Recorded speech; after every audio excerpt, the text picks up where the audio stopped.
Hey, everybody, and welcome back to an episode of AV Career Masterminds.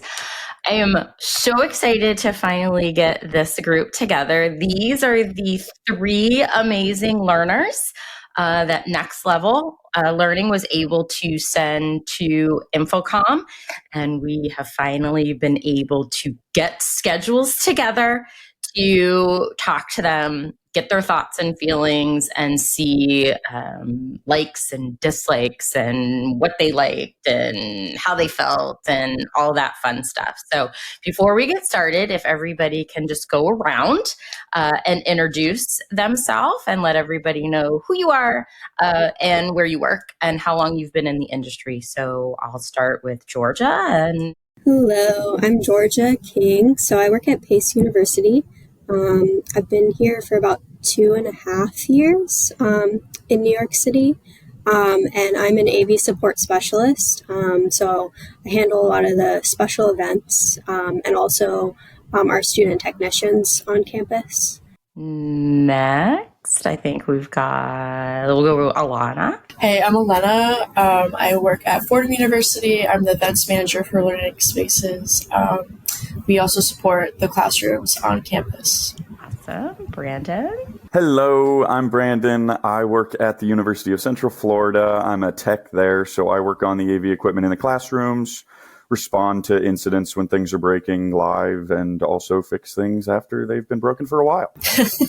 I've also been there for about 2 to 3 years. We've talked to you each individually kind of about the experience going up to it, getting in there, being one of our learners that went. So, and just kind of open question, right? How did you all feel going into it? And then what was your initial feeling coming out of it? When I first heard about it, I was super confused. I had no idea what was going to happen. I had never heard of InfoComm before when they were first bringing it up to me. I mean, probably about 2 days before I was told about the NextLVL opportunity, my office started talking about InfoComm. So I started to kind of get an idea of what that was. I thought I was going to go for maybe a day. And then my boss pulls me aside and is like, you're going to go all week. You're going to be there. You're going to be in a hotel. Everything's covered. You get to experience InfoComm. And I was like, this sounds great. I was excited to go, but I was super confused as to what was going to happen. But after we got through all of it, I think it was such a different experience than I thought I was going to see. I thought it was going to be, walking the floor the whole time and getting to see all these pieces of technology, which we did do quite a bit of. But it was a lot of talking to people and meeting people that, work in the industry for a long time, understanding like the different facets of what I could go into if I wanted. I'm still so young and early into this that I didn't know how many places I could go after UCF. So it's kind of a great opportunity for me. It was a great time for me to do it too, because it was just like a lot of information that I wouldn't get anywhere else. I was really excited going into it. I've had a lot of my colleagues have talked about their experiences going to InfoComm with me. Even when I remember being like a student worker and they would be mentioning their time in Vegas or in Orlando. So I was very excited. But I think for me, like the takeaway was the fact that there's so many different and cool people to meet, and there's so many people that want to connect with you and they want to help you. Like I want to shout out everybody from like Avixa, even the people from the CTS prep class. They're super helpful and supportive. So it was just so cool to meet people like that in the industry.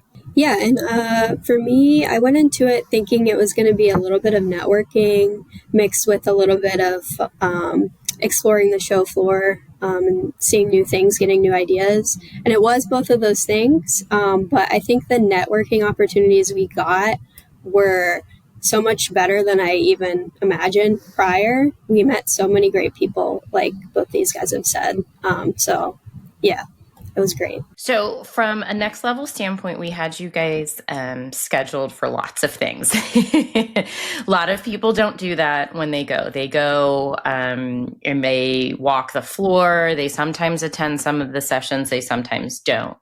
So in comparison of being able to walk the floor, like think about if you had those 3 days just to walk the show floor and see any manufacturer that you wanted to, or all of the manufacturers potentially. versus what some of the things we had you do in maybe a little bit more limited show floor time. What's your thought on that? Would you have wanted more time on the floor versus what we had you guys doing, or did you feel for your first time it was a good mix? I liked having stuff scheduled, but I would have liked to be on the floor more. But even it could have been still in that scheduled sense where, like, because you can schedule, like, I want to meet with somebody from Planar at this time there. Right. But I think I would have definitely enjoyed that more. Same for me. I think a little bit more floor time would have been nice. But again, we were trying to pack as much in as possible, so I understand the balance is hard.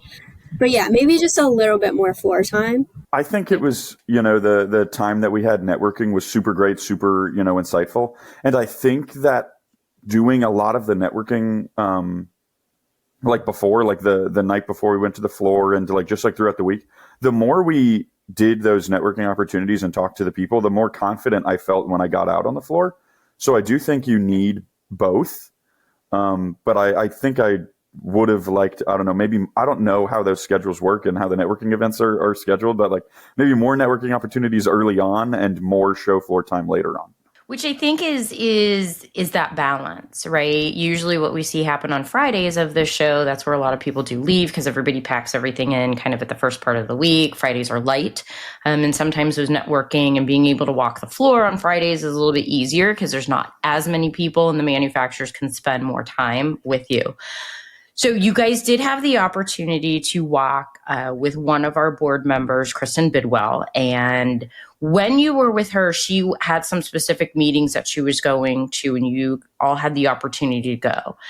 During that time, because Kristen has been in the industry, she does some AV designing, she knows a lot of people.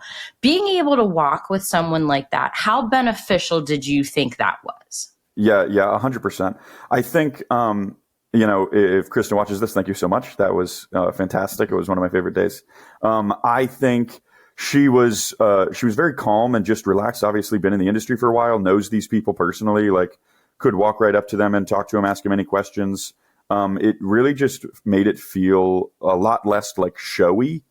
Yeah, I guess, I don't know if that's a word, and more personal. We got to go in and we could ask things. We could look at things so much more in depth, or kind of just pick people apart more without feeling bad about asking them too many questions. It felt like they were there for us. So that was cool. I liked that.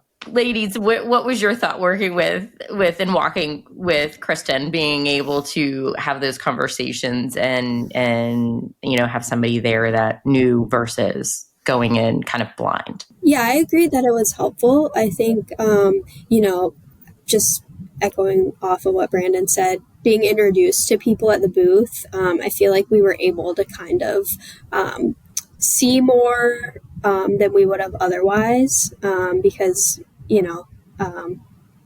there was kind of a flow to everything we were doing. And so I liked that it was kind of scheduled, because I feel like when you're walking around aimlessly, it's cool to see different stuff, but if you're going to a specific place with someone who knows people at that place and already has that connection, you just feel a little more comfortable, like Brandon said. So now let's talk about some of the things that might be a little bit uncomfortable, right? What was something that you all experienced that you want to say, maybe not again? Maybe if I go to Vegas and I have that same kind of thing. I did it once. It was great.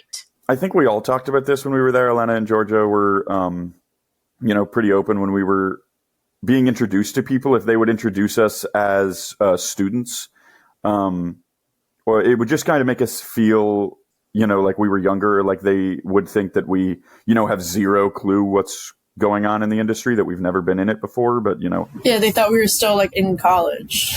Yes, yeah, they didn't really understand the young professional aspect of it, which I think we got better as we were there. It was just kind of a learning curve for it, but that was one of the only main drawbacks, I think, for me. And from the executive board and the board members, we heard that too, and we looked at it and we used the word learners.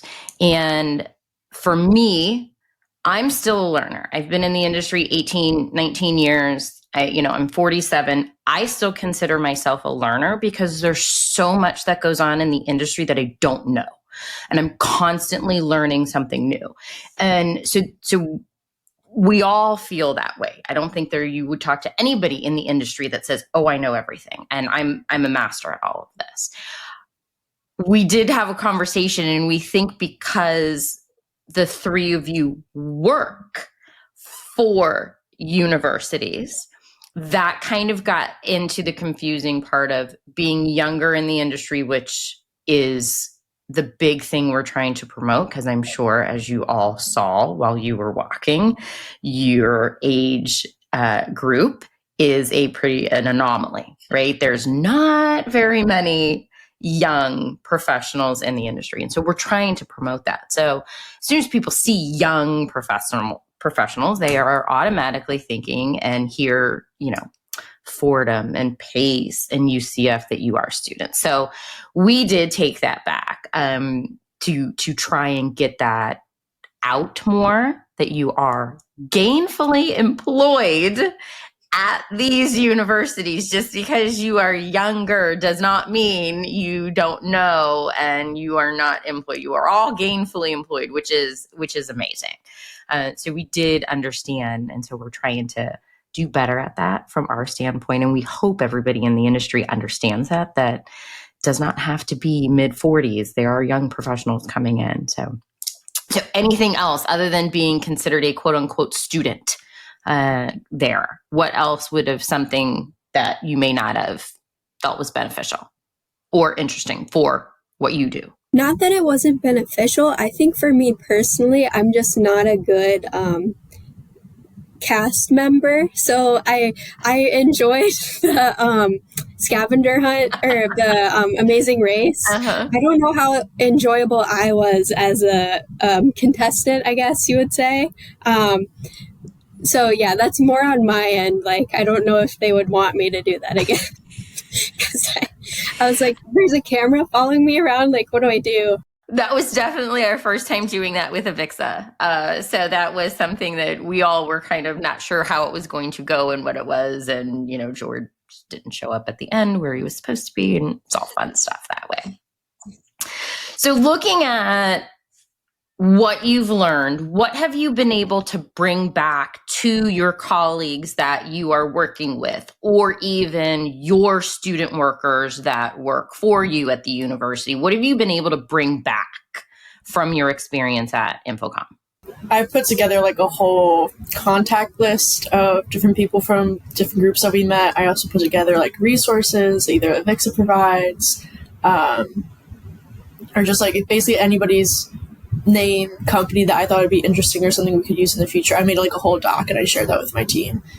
So hopefully we can apply that to like future projects, or if we need we have questions, or we will contact someone. Because what I love about AV, but also I think in particular in higher ed, is that like if I have a question, I can contact these guys right here, but really anybody, even if you don't know them, you can reach out if you get their email and just be like, hey, I'm so-and-so from Fordham. I have this question. How do you guys deal with this?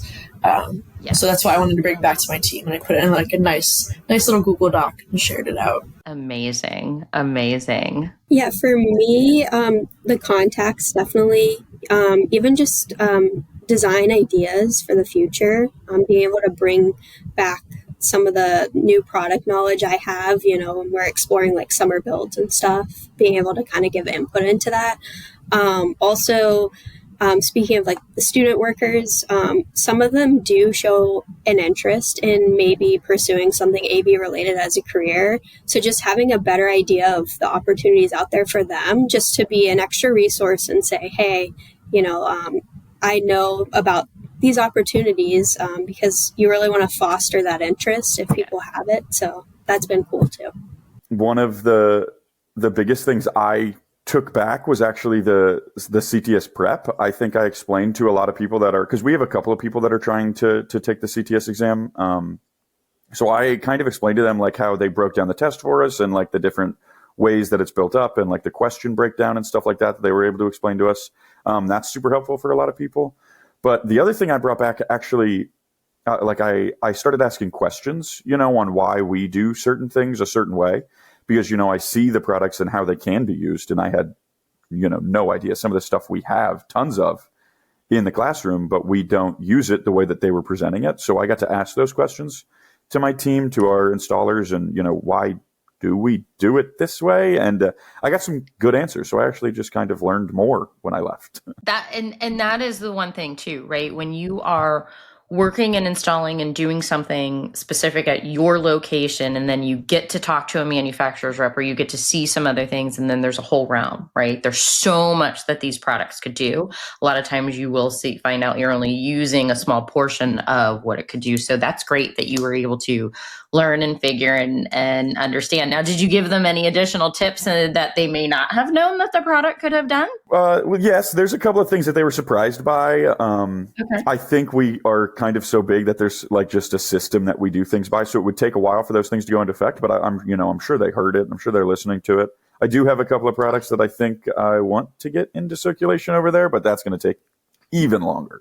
The great thing is you saw the product. Hopefully you got a connection at that, manufacturer. Maybe you got a connection that somebody at the university doesn't. And then you never know. Maybe you say, hey, can we try a product out for a while? Can you send us one to test?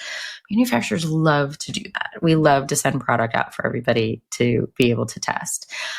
Speaking of the CTS prep class that you guys got to attend, that class is designed, I think, a little different, right? It's actually designed in a way to get you ready to take the test. So sitting in that and maybe not going through what the actual CTS course is, what were your thoughts and feelings on sitting in on that specific class? Because they offer all kinds of other ones. So initially I was kind of like, oh no, because I was like, they were starting to go over some of the material that I was familiar with. And I was like, I don't know if this is the right thing. But then actually when they talked about the breakdown of the test and they give example questions, I think you're able to gauge where you actually already stand. Okay. And I thought that was actually helpful. It's almost like, in a way, a breakdown of the courses and the insight into testing, I think you could do beforehand and then take the two classes and then even follow up again with a prep course. I thought it was kind of because you could see how much you actually learned in between that. No, I 100% agree with Elena here. It was like the breakdown of the test. I feel like a lot of people were there doing that last, that was the last kind of prep course they did, which I think is how it's supposed to be done. But I was kind of really enjoying getting the breakdown of the test first, because now as I study and try and go through the course, actually I understand what I need to focus on more, maybe because I'm weaker at it, or also just because that's what I know the test has more of. There's just more questions in this area. I need to focus on this a little bit more than I need to focus on something where there's only a couple of questions. So that breakdown just kind of helps the studying process, I think. Yeah, same for me. Just knowing, what areas to take more of a look at was helpful. And just having a general overview and expectation of, what the test is always helpful. So I do know you guys kind of took a practice-y kind of test and got some scores on if you actually would have taken the test. Would you have passed or not passed? So how did I know that was a topic of conversation one morning at breakfast. So how did we fall in there being only a couple years in the industry? Where did we fall? Are you guys willing to talk about whether you would have passed or just passed? You need a 70%. I got 71. Nice. So I was like, okay, we just made it. So I actually got an email that was like, you failed. And I was like, that seems a little interesting, because I thought I did pretty well. And then I got a follow-up email the next morning. It was like, there is actually a discrepancy in the scoring. And so I did pass. I was in the 70s too. But at first I was very concerned, because if I had felt nervous about the questions and then they were like, you failed, I would have been like, okay. But I was pretty comfortable with most of the questions.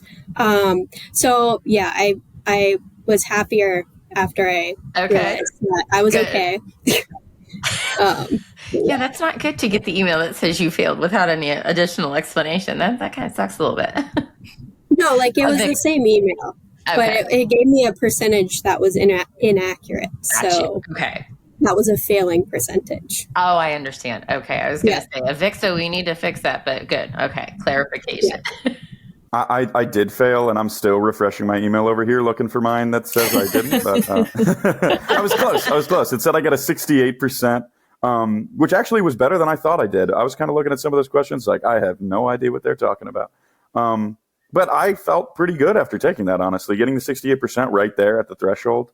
I think a little bit more studying, I think I'll be there. And that's when you look at it, and again, it has been years ago that I took my CTS. It was completely different taking it than they do it now. I did learn at labs. But I think if I were to sit down and take that, I would not be close to a 68%. One, I am a horrible test taker. I get test anxiety. I need to take them multiple times. So I know the first time I would take it, I would remember nothing, like anything. So I would probably get a 2%. Not worried about it. But it's just the ability that you guys were able to do that. So that's great to know, because that was one thing that we were concerned with, that knowing the type of test and class and course of what it is. So that's great to hear that you loved being able to sit through this, and now you have an idea.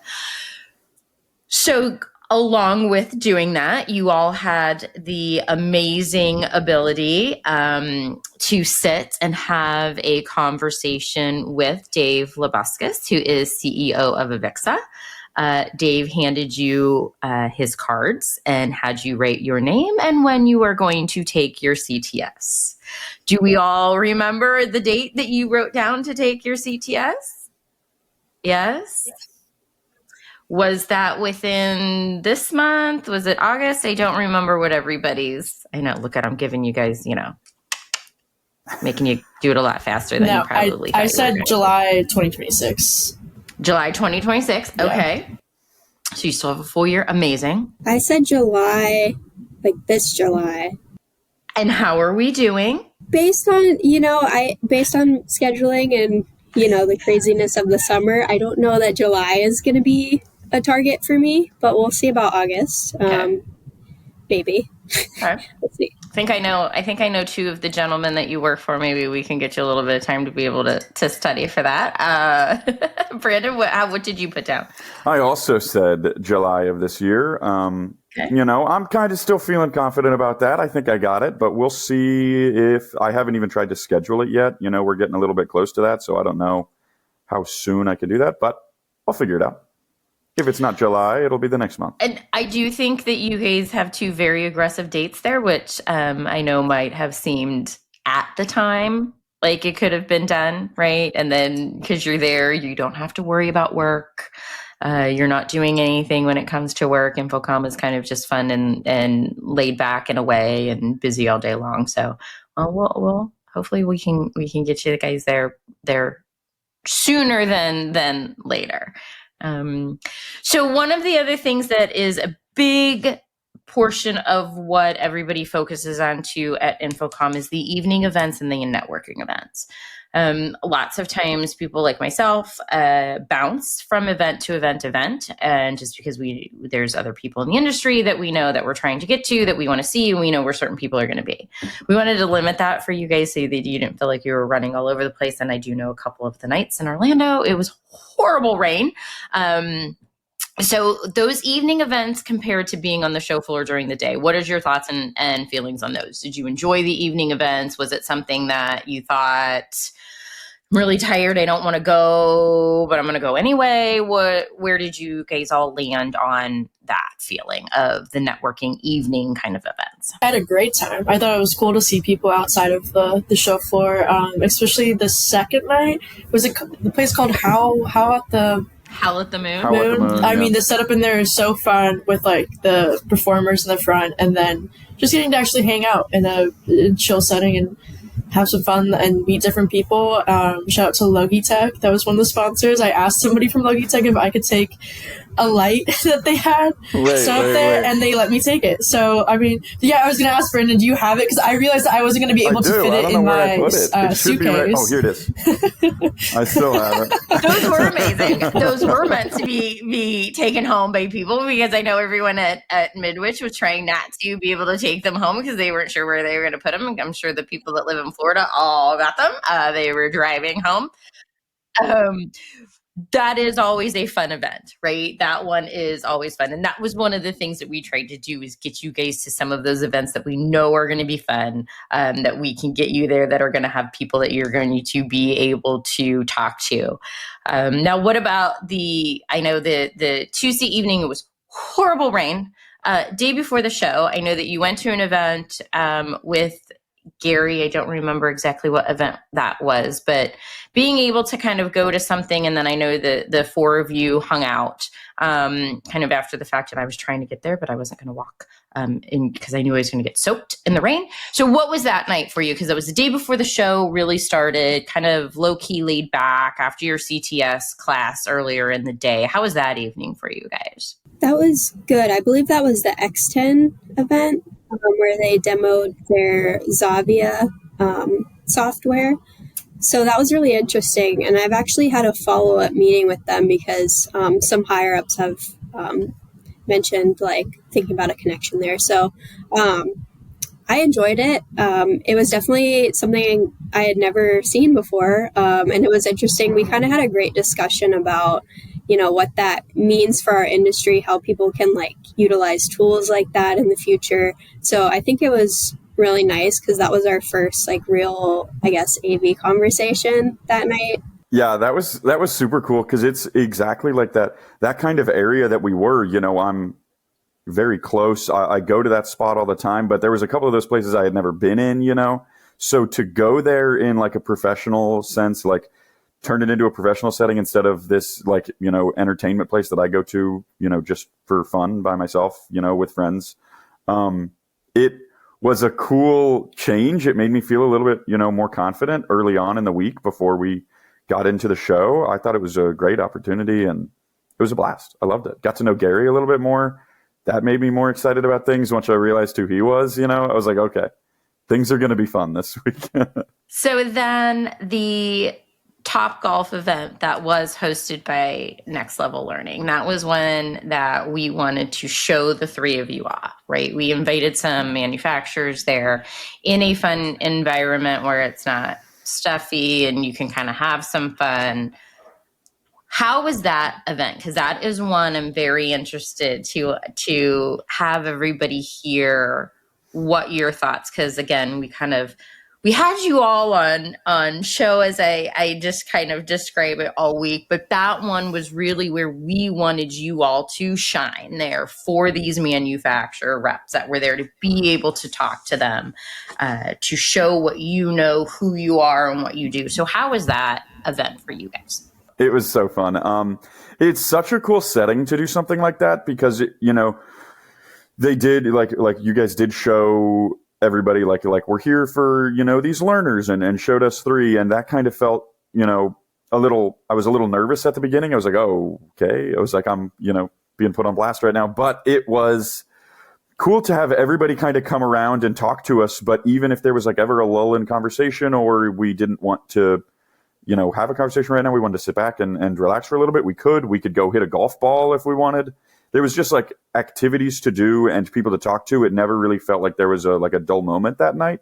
It just kind of kept going. It was super easy to talk to people there. It was a great setting for it. Yeah, and some of the people we met there, we actually ended up going to their booths the last day because we had spoken with them and they wanted to kind of make a connection. So that was fun too. Yeah, the guys from Turtle, I think, right? Yeah.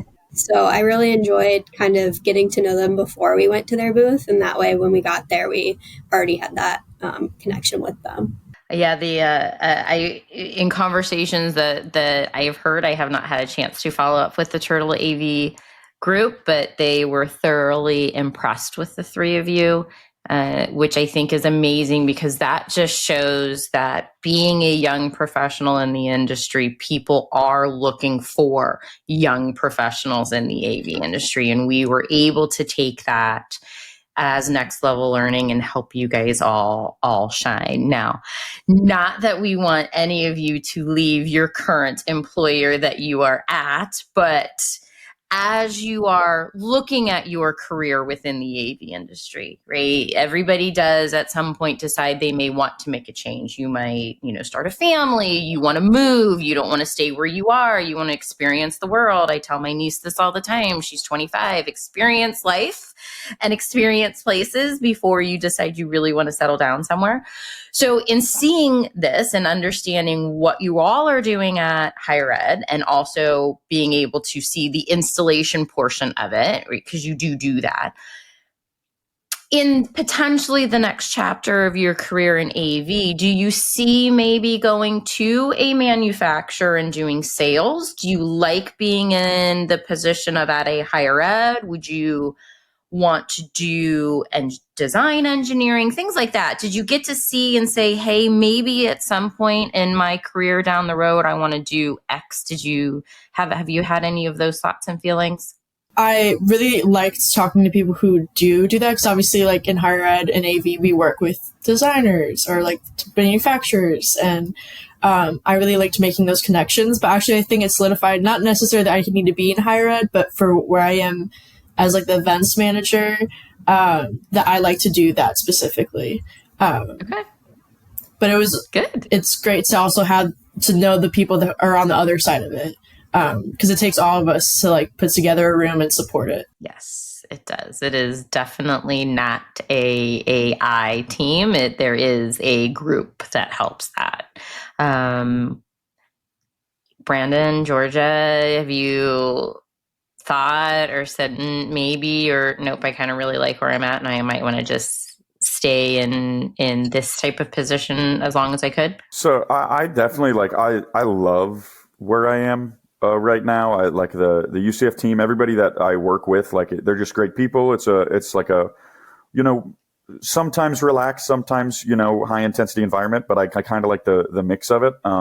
So I really enjoy where I am, but I ended up talking to a lot of salespeople there. I guess that's kind of the point of the show. There's a lot of them there.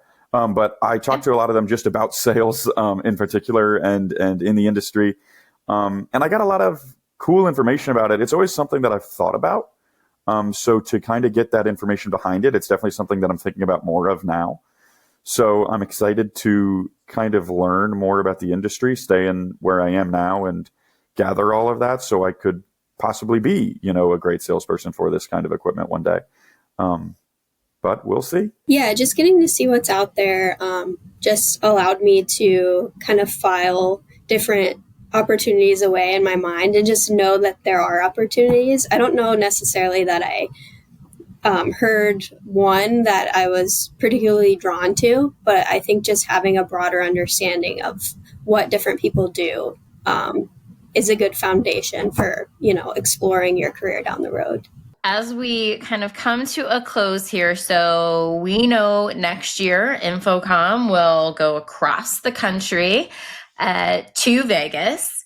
From a next level learning standpoint, we're hoping to have a new group. You guys are our inaugural group, as I love to use that word, of learners going. Do you think that you will be vying and pushing and raising your hand to your employers to say, I really want to try and go to Vegas and experience InfoComm every year, regardless of where it is? Or do you think you're going to go, hey, I know somebody on the team that has not been that needs to go? Where do you feel? Or are you going to try and do both? You're going to say, I'll be the chaperone and take them, show them the ropes. I mean, I would love to go again. I just don't know. It's too far down the line right now to really see if I will be able to attend. Yeah, I would love to go again. We do have people on my team that go pretty much annually. So it's definitely something that's kind of already done within our infrastructure. So. Yeah, I don't really know how my team works with all that. I don't know if we're going to be sending people over there. I definitely raise my hand if they have the opportunity to. I would love to go see it in a place that I can't drive to, in a new environment. But I know we have so many student workers there. We're about to get more student workers. We have so many people that are super excited about the industry that have, never really been in it before. If we could get more people to go to InfoComm, I think we would get, I mean, that's what the whole mission is here, I guess, is to get those young people to go to InfoComm and just see what it's about. I think there's so many people right now at UCF on my team that would love InfoComm that have never gone before. So we'll see what opportunities they give us, but I would love to go. And that's what we're trying to do, right? We're trying to make sure that you all who have got the experience to go as the young professional talk about it, tell your coworkers, your student workers that have an interest. Hopefully they get to stay. And remember, you made great connections. And I think you all got to experience that one, the higher ed community itself is an amazing community within AV. Anyone will help you. All you have to do is send them an email, join a note. If you're not part of one of the organizations like ETC or HETMA, become a member. They will help you. You get to make some great networking that hopefully you all have connected with them on LinkedIn. That is a great way to reach out to them. If you didn't get their email address, send them a LinkedIn message. We all check that and follow up. So I hope you guys made great connections and being able to network there. So where can we reach you? If somebody out there is young professional, if someone out there is within higher ed, or somebody out there just wants to learn more about what you're doing and fill your brains with more knowledge, where can we find you? LinkedIn, like you said, or by email. My email is always available too. Just gking@pace.edu. Either one of those. Awesome. Yeah, same. LinkedIn, and then you could copy paste this name into LinkedIn if you need. It's super long and hard, but you could do that. And then my email, if you want to hit me up, it's Jastrzembski, that whole last name at Fordham. Please, LinkedIn, let me know. My email is just Brandon Lynch at ucf.edu, so it's pretty easy. Well, guys, thank you. We were so excited to be able to take you. We were so excited to be able to have an amazing group that went. I think the three of you really shined on what we at Next Level Learning are trying to do, what young AV professionals in the industry are trying to do. Remember, to anybody that's listening, they are all gainfully employed. They are not students. As much as we love the students, we love our employed professionals. Make sure you are reaching out, connecting with them. We at Next Level Learning want to be able to do this again next year, and we can only do this with the support of our sponsors. So if you are interested in sponsoring, reach out to anybody within Next Level Learning. You can reach out to myself over on LinkedIn, and we can get you some information on that. But make sure you are checking out all of my podcast post over at AVNation. We have some great things for everybody to take a look at and listen to. And stay tuned for our next episode of AV Career Masterminds. And remember, we are all more than words. Thanks, guys. The network for the AV industry. What are you listening to? This is AV. This is AVNation. This is AVNation.